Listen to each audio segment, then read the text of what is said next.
Board class 8 के friends, तो कैसे हैं आप सभी लोग। तो आज की वीडियो में हम लोग बात करेंगे क्लास 8 परीक्षा 2026 का मोस्ट इम्पोर्टेंट क्वेश्चन। यहाँ पे देख सकते हैं हम लोग लाए हैं, इस वीडियो में देखेंगे।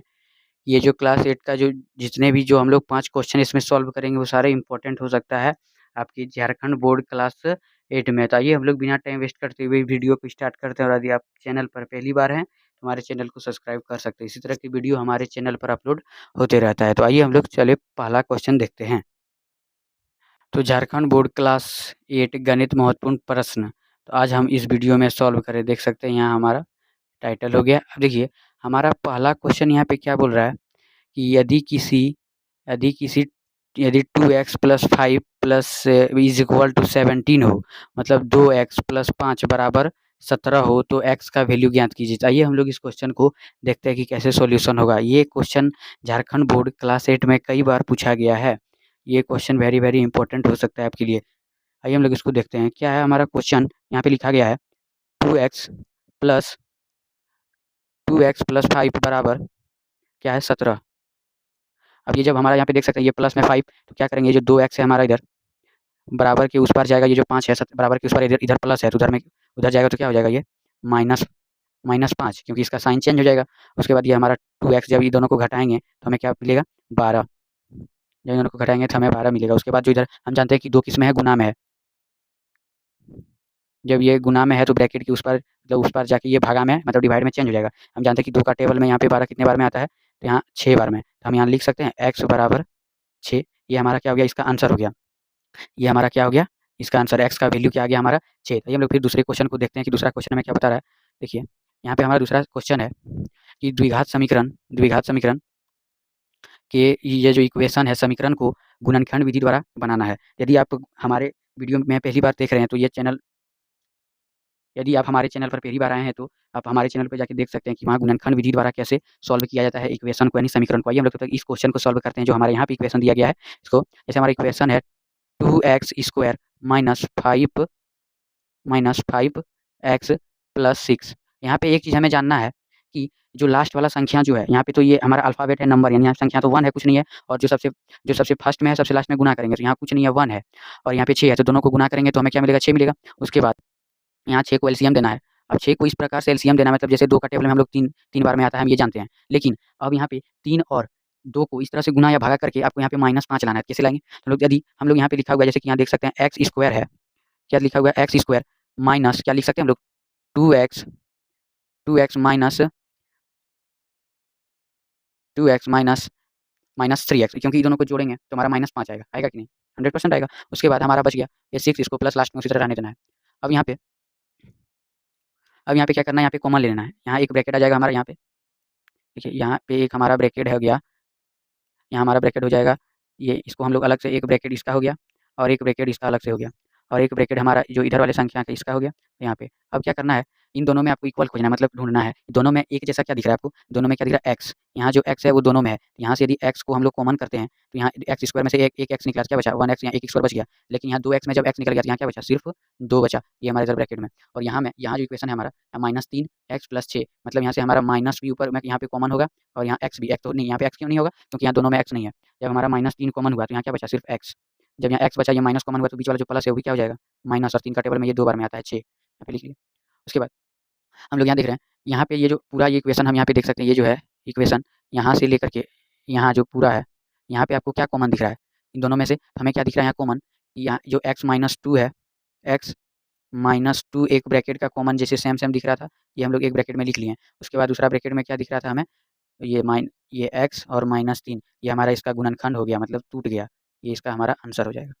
ये क्या हो जाएगा हमारा इसका आंसर, ये इसका हमारा आंसर। आइए हम लोग दूसरे क्वेश्चन को सॉल्व करते हैं। ये हमारा तीसरा क्वेश्चन यहाँ पे है कि किसी वस्तु का क्रय मूल्य 500 दिया है और उसे 20% पर बेचा जाता है, तो उसका विक्रय मूल्य ज्ञात करना है। तो आइए हम लोग इस क्वेश्चन को सॉल्व करते हैं। मतलब यहाँ पर उसको खरीदा कितना में गया है,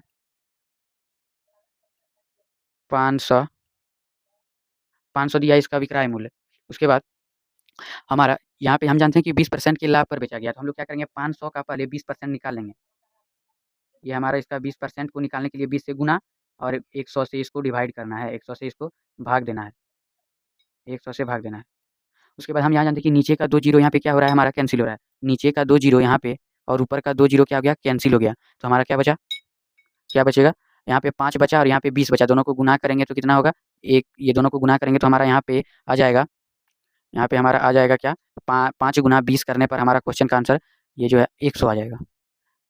ये तो हमारा इसका ये पता चल गया कि इसका प्रॉफिट कितना हुआ है, 500 में खरीदने पर 20% के लाभ पर तो 100। उसके बाद हमारा इसका विक्रय मूल्य ज्ञात करना है। तो विक्रय मूल्य का फॉर्मूला, जैसे कि टोटल उसका प्राइस कितना हो गया यहाँ पे, विक्रय मूल्य यदि हमें ज्ञात करना है कि मतलब वो कितना में बेचा, तो हम लोग इस तरह भी जनरली जान रहे हैं कि यदि 500 में खरीदा और 100 उसको लाभ हुआ तो वो बेचा कितना में, तो वो क्या करेंगे, 500 प्लस 100 को जोड़ देंगे, कितना होगा हमारा 600।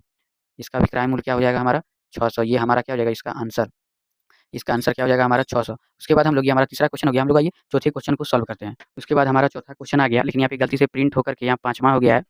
ये हमारा चौथा क्वेश्चन है।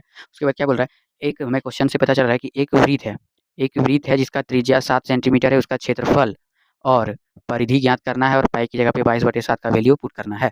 हम लोग जानते हैं कि वृत्त की त्रिज्या दिया है, यानी रेडियस, इसका जो रेडियस दिया हुआ है r बराबर क्या दिया है 7 सेंटीमीटर, 7 सेंटीमीटर है। और उसका क्षेत्रफल ज्ञात कीजिए। सबसे पहले हम लोग इसका परिधि निकालते हैं। त्रिभुज का, ये वृत्त का परिधि होता है 2 पाई, 2 पाई r, क्या होता है 2 पाई r। हमारा यहाँ 2 का 2 रह जाएगा। उसके बाद इंटू 22/7, यहाँ पे इसका वैल्यू क्या पुट करना है 22/7, पाई का वैल्यू 22/7। उसके बाद हमारा यहाँ त्रिज्या क्या दे दिया हुआ है 7, 7 इसका त्रिज्या। अब यहाँ क्या देख रहे हैं हम, नीचे वाला जो 7 है, नीचे वाला 7 और यहाँ पे ऊपर वाला 7 कट गया, ये कट गया। तो हमारा बचा क्या 22, यहाँ पे 22 इंटू 2 इज इक्वल टू 44, मतलब 22 गुना 2 करेंगे तो हमें क्या मिलेगा 44। 22 गुना 2 बराबर 44। इसका क्या आ गया यहाँ पे परिधि आ गया। अब हम लोग क्या निकालेंगे इसका त्रिज्या, तो हम लोग इसका त्रिज्या भी निकालते हैं। तो हमारा त्रिज्या का फॉर्मूला हमें सबसे पहले याद करना है, क्योंकि यदि आपको फॉर्मूला याद नहीं है तो फॉर्मूला याद कर लीजिए, क्योंकि वे सबसे ज़्यादा इंपॉर्टेंट होने वाला है एग्जाम के लिए। हमारा त्रिभुज का क्षेत्रफल हो गया पाई, पाई आर स्क्वायर। यहाँ पे हम जानते हैं कि पाई का वैल्यू क्या होता है, पाई का वैल्यू होता है 22/7, 22/7 गुने हमारा जो आर का वैल्यू यहाँ पे क्या दिया गया है, आर का वैल्यू देखिए यहाँ पे हमें 7, आर का वैल्यू क्या दिया गया है, यहाँ 7 दिया गया है। तो हम लोग यहाँ पे इसका वैल्यू पुट कर देते हैं। 7 का स्क्वायर मतलब क्या होगा 7 गुना 7, 2 बार क्या हुआ है गुना हुआ है, 7 गुना 7 गुना हुआ। अब हम लोग यहाँ से क्या करेंगे, नीचे वाला जो 7 है और एक ऊपर वाला 7 है कट जाएगा। उसके बाद दोनों को आपस में गुना करेंगे तो हमारा आंसर जो है वृत्त का क्षेत्रफल क्या आ जाएगा, हमारा वृत्त का क्षेत्रफल हो जाएगा 154 सेंटीमीटर स्क्वायर, हमारा वृत्त का क्षेत्रफल हो जाएगा। उसके लिए हमें यहाँ से क्या मिला कि जो वृत्त का क्षेत्रफल का आंसर ये आ गया, क्षेत्रफल हो गया। और यहाँ हमारा क्या है, यहाँ हमारा परिधि आ गया। दोनों का आंसर हमें मिल चुका है। आइए हम लोग इसके अगले क्वेश्चन पर ध्यान देते हैं, उसमें क्या क्या क्या कह रहा है, तो आइए हम लोग देखते हैं। तो हमारे यहाँ पे आगे 5वां क्वेश्चन क्या है, एक समकोण त्रिभुज का आधार 6 सेंटीमीटर, ऊंचाई 8 सेंटीमीटर और इसका क्षेत्रफल दिया है, और नहीं, क्षेत्रफल निकालना है हमें और कर्ण की लंबाई भी फाइंड करना है। तो आइए हम लोग इसे स्टार्ट करते हैं इसका सॉल्यूशन। हमें क्या बोल रहा है, एक समकोण त्रिभुज है। हम जानते हैं कि समकोण त्रिभुज पर 90 डिग्री का कोण होता है, एक दूसरे के लंबवत होते हैं। तो हमारा क्या दिया, आधार दिया है, हम जानते हैं बेस, बेस मतलब आधार। तो बेस हमारा यहाँ पे क्या दिया गया है, बेस है हमारा 6 सेंटीमीटर और हाइट है हमारा, हाइट क्या दिया गया है, हाइट दिया गया है 8 सेंटीमीटर, 8 सेंटीमीटर हाइट है। तो बताना है कि उसका क्षेत्रफल क्या होगा। क्षेत्रफल का फॉर्मूला हम जानते हैं कि क्या होता है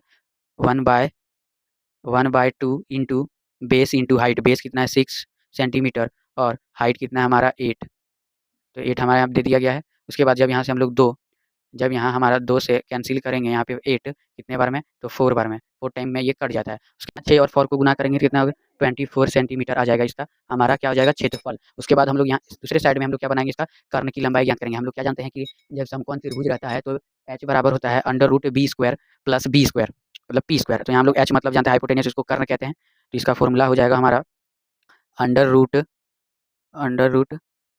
एच जो b का स्क्वायर, हमारा b का वैल्यू क्या दिया हुआ है 6। यदि आपको फॉर्मूला याद नहीं है तो फॉर्मूला आपको जरूर रट लेना है, क्योंकि ये फॉर्मूला के बिना तो क्वेश्चन सॉल्व करना मुश्किल ही नामुमकिन है। तो हमारा यहाँ 6 का स्क्वायर होगा, उसके बाद प्लस करेंगे क्या 8 का स्क्वायर, क्योंकि हमारा ये बेस है और वो क्या है हाइट है। तो हम लोग दोनों का स्क्वायर करके जोड़ेंगे तो हमारा एच का वैल्यू आएगा। हम लोग यहाँ से इसको मल्टीप्लाई करेंगे, ये जो हमारा स्क्वायर है, जो हमारा इसको दोनों को स्क्वायर करके जोड़ेंगे तो हम लोग जानते हैं कि कितना होगा। हम लोग 6 का स्क्वायर जानते हैं कि 36 और 8 का स्क्वायर 64, दोनों को जोड़ते हैं तो 100 आता है।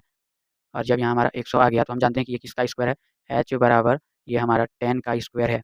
ये हमारा आ गया दोनों का आंसर। यहाँ पर हम लोग देख सकते हैं कि ये इसका आंसर यहाँ पे एक 24 आ चुका है 24, और एक आंसर आ गया हमारा हाइट 10। दोनों का आंसर हमें फाइंड हो चुका है। तो ये हमारा वीडियो यहीं पे कंप्लीट होता है। यदि आप हमारे चैनल पर पहली बार जुड़े हैं और हमारे वीडियो को पहली बार देख रहे हैं तो लाइक सब्सक्राइब करना ना भूलिएगा। इसी तरह की इम्पोर्टेंट वीडियो आपके मोबाइल में नोटिफिकेशन जाता रहेगा। सिर्फ बेल आइकन को प्रेस करना। तो मिलते हैं अगली वीडियो में।